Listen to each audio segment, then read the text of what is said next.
আসসালামু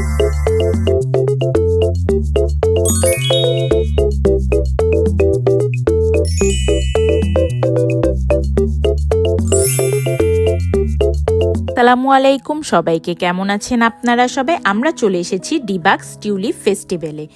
এখানে এসে দেখতে পেলাম যে টিকিট কাউন্টারে অনেক ভিড় ছিল। তারপরে আমরা টিকিট কেটে ভিতরে ঢুকে দেখতে পেলাম এত সুন্দর টিউলিপ ফুল, অনেক সুন্দর লাগছিল।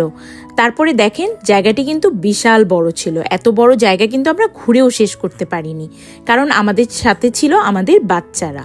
তো যেতে যেতে আমরা দেখতে পেলাম সেখানে একটা ওয়েগন রাইড ছিল। তো ওয়েগন রাইডে করে আমাদেরকে এক টিউলিপ বাগান থেকে আরেক টিউলিপ বাগানে নিয়ে যাওয়া হবে, কারণ যে এটা এত বড় যে পায়ে হেঁটে যাওয়াটা অনেকটাই অসম্ভব, তাও বাচ্চা কাচ্চা নিয়ে। তো আমরা ওয়েগনে উঠে গেলাম। উঠে দেখতে পেলাম ওয়েগনটা অনেক বড় ছিল, একসাথে অনেক মানুষ এটাতে যাতায়াত করতে পারবে। তো আমাদের গাড়িটা চলা শুরু করলো। তো আমরা প্রকৃতি এনজয় করতে করতে দেখতে দেখতে যাচ্ছিলাম, আর দেখছিলাম যে এত বড় জায়গা, এখানে কিন্তু অনেক খেলার ব্যবস্থা রেখেছে। দেখেন এরকম বাস্কেটবল খেলছে, বড়রা বাচ্চারা সবাই যেন এনজয় করতে পারে। আমরা তো পুরো ফ্যামিলি নিয়ে গিয়েছিলাম এবং অনেক বেশি এনজয় করেছি। দেখেন এখানে একটা রেসিং কার ট্র্যাক রয়েছে।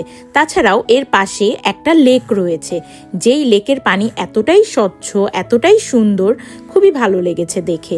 তাছাড়া এর পাশেই রয়েছে ল্যাভেন্ডার ফিল্ড, এখানে আমরা যাইনি। আমরা গিয়েছি তার পাশেই যে টিউলিপ ফিল্ড রয়েছে সেখানে। আমাদের ওয়েগন এখানে নামিয়ে দিয়ে গিয়েছে। তো ওখানে যে দেখতে পেলাম এত বেশি মানুষ, কারণ যে সেদিনকে উইকেন্ড ছিল, মানে রবিবার, আর তাছাড়াও এই ফেস্টিভ্যালের লাস্ট ডে। তো সেখানে গিয়ে দেখলাম বিভিন্ন কালারের টিউলিপ ফুল, বেগুনি, কমলা, হলুদ, গোলাপি, সাদা, লাল, সব কালারই এখানে ছিল, আর অনেক সুন্দর জায়গা ছিল। আমরা খুবই উপভোগ করেছি। এরপরে আমরা চলে গিয়েছি আমাদের লাঞ্চ করতে ABS স্মোক হাউসে। খাবারটা আমার সেরকম পছন্দ হয়নি, আমি একে 10-এ 6 দিব। আল্লাহ হাফেজ।